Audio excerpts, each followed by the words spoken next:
Adil Rami qui a senti la patate et qui est venu raconter sa vie sur Insta, comme quoi ses paroles ont été détournées, nous explique qu'insulter la mère de Yamal c'était une métaphore. Il explique aussi que selon lui, les récentes attitudes de Lamine Yamal laissent imaginer un avenir un peu bancal, si ça continue comme ça. Moi personnellement les gars, j'ai pris le temps de regarder la séquence de Adil Rami et il est indéfendable. Indéfendable. Il commence en disant qu'il s'en fout des pro Lamine Yamal, tout ça, des Barcelonais, il en a rien à faire. Et après il crache tout son venin. Il y a aucun mot qui a été mal interprété. Il explique qu'il comprend pas pourquoi Lamine Yamal il fait des fêtes déjà à son âge, alors qu'il a juste fêté son anniversaire. Il explique qu'il comprend pas la poignée de main qu'il y a eu entre Lamine Yamal et CR7, en faisant tout un plat. Comme s'il ne savait pas ça faisait quoi de perdre. Puis ensuite, il explique qu'il n'a pas compris les déclarations de Lamine Yamal envers CR7. La déclaration d'avant-match où Lamine Yamal expliquait qu'en gros, il allait gagner contre le Portugal. Puis ensuite, dans son live, il comprend pas le fait que Lamine Yamal ait le pantalon baissé. Chacun est libre de faire ce qu'il veut, il a bien 2 traits dans le sourcil. Moi, personnellement, ce que j'ai trouvé dommage, les gars, avec Adil Rami, c'est que c'est une personne qui a l'air plutôt d'être ouvert d'esprit, de ne pas aimer ceux qui jugent. Ça a l'air d'être quelqu'un qui n'a pas peur du regard des gens. Mais en jugeant Lamine Yamal de cette manière, il se décrédibilise totalement. Parce qu'il est en train de faire ce que lui-même déteste. Et pour moi, il n'y a rien qui a mal été interprété, parce que toutes les séquences sont disponibles sur Internet. C'est juste lui qui a raconté de la merde de A à Z. La raison pour laquelle Adil Rami a insulté la daronne de Yamal est pour ce moment en particulier. Le moment où Lamine Yamal à distance semble ne pas regarder Cristiano Ronaldo dans les yeux lorsqu'il lui serre la main. Mais lorsqu'on voit le ralenti et qu'on fait un arrêt sur image, Lamine Yamal regarde bien Ronaldo. Le problème dans cette histoire, c'est que les humains, on dirait qu'ils auraient voulu que Lamine Yamal se mette à genoux, attrape le paf de Ronaldo et le remercie de l'avoir battu dans une finale importante pour son pays. Lorsque tu es un joueur comme Lamine Yamal qui a une énorme confiance en toi et que tu aimes le revendiquer, lorsque tu perds, malheureusement tu es un mauvais perdant. Sinon, Lamine Yamal et Ronaldo se sont déjà rencontrés avant. Et Lamine Yamal lui a témoigné du respect, lui a déjà serré la main. Mais il ne peut pas le sucer. Lamine Yamal ne peut pas sucer Ronaldo. Ils font le même métier. Et ils aspirent aux mêmes choses. Ronaldo, il a atteint les choses en question. Pas toutes. Mais Lamine Yamal, il aspire à des choses que Ronaldo a. Et on dira ce qu'on veut, ils ont à peu près le même caractère. Sinon, Lamine Yamal a déjà démontré hors caméra, du moins en ne pensant pas être filmé, qu'il était fan de Ronaldo, qu'il aime bien. Mais il ne peut pas le sucer. Même son idole Neymar, il le traite avec respect, mais il veut plus être son pote que le voir comme un mentor ou quelque chose comme ça. Lamine Yamal est un gamin qui veut jouer au football, tout en affirmant, tout en montrant sa personnalité, qu'elle plaise ou non. Donc moi je peux comprendre qu'il y a des gens qui détestent Yamal ou qui l'adorent, mais déraper comme a dit le Rami, c'est pas possible, c'est inacceptable. C'était Jorginho du Brasil, et dites-moi ce que vous pensez de tout ça en vrai. Il y en a, ça vous fait rire, hein, mais je sais pas à quel moment t'es là, tu fais un live devant des jeunes, devant des enfants, des gamins, pour qui t'as peut-être été un exemple à certains moments. T'es un champion du monde, t'as une grande carrière, t'es là, tu te poses sur un live et t'insultes la maman d'un joueur de foot de 18 ans. T'es là, tu l'insultes, limite gratuitement, alors que le mec déjà il t'a rien fait. Sur des choses que t'as pu voir, mais tu ne connais pas réellement la personne que t'insultes. Sur des choses que t'as pu voir, tu t'es fait ton propre avis dessus. Et ce que je trouve grave dommage, Adil, c'est que là, avec tes live Twitch, tu commences à partir en cacahuète. Il y a un minimum de respect à avoir sur les joueurs. Même un Rudiger, au début, c'était marrant, c'était truc, tu vois. Mais là, tu commences à partir en cacahuète. Parce qu'à la base, Adil Rami, c'est pas ça. Nous, le Adil Rami qu'on connaît, en tout cas à l'époque, pendant la Coupe du Monde 2018, tout ça, c'était vraiment de l'humour à 100%. C'était un mec qui faisait rire tout le monde, qui mettait l'ambiance dans le vestiaire, un humour correct. Un peu à la Cédric Doumbé, toujours dans la rigolade, mais sans manque de respect. Mais là, ça commence à faire trop. Alors j'espère qu'il aura l'intelligence de s'excuser. Je pense que c'est quelqu'un d'intelligent. Après, on fait tous des erreurs. S'il s'excuse, on le pardonnera. Mais c'est même pas forcément des... Enfin, si, c'est quand même des excuses envers Yamal et sa maman, surtout que t'as insulté. Mais c'est surtout devant des jeunes qui te regardent. Il y a des milliers de personnes qui te suivent, des milliers de personnes qui regardent tes lives. Tu sais très bien qu'il y a des edits de toi sur TikTok. Là-bas, là-bas, là-bas. Tu sais très bien que ça va faire le tour. Parce qu'en faisant ça, je sais pas s'il est conscient que ça va faire le tour.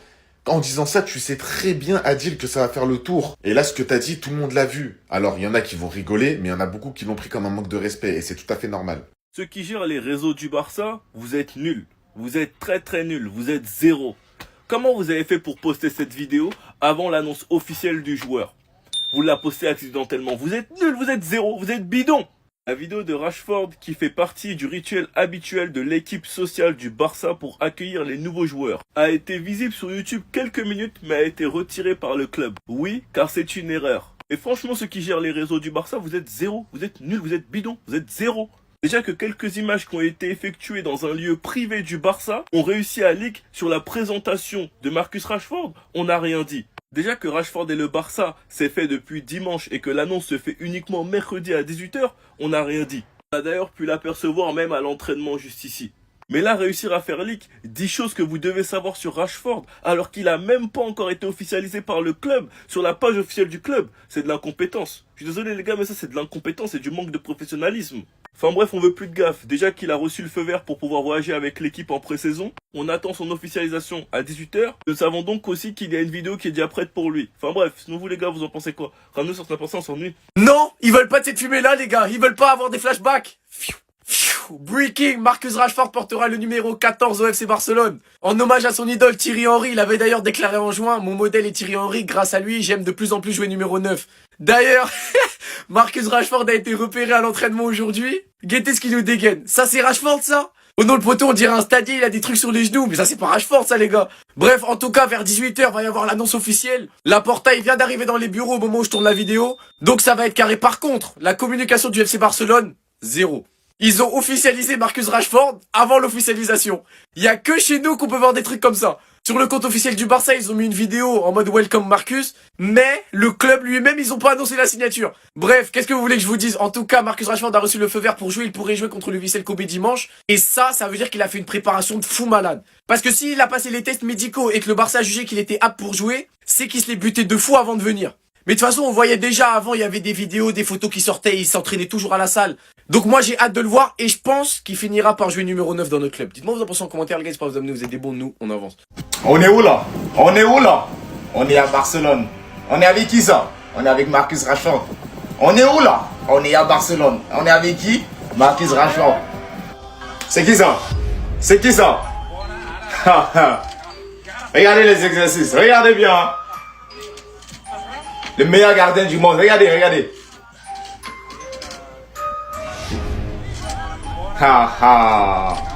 En fait, Marcus Rashford va être officialisé demain. Donc les frères, c'est dans quelques heures. C'est une histoire de 20h, 24h max. Il va être annoncé comme joueur du Barça. Après ça, il y a la tournée, les frères, au Japon. Il reste 4 jours.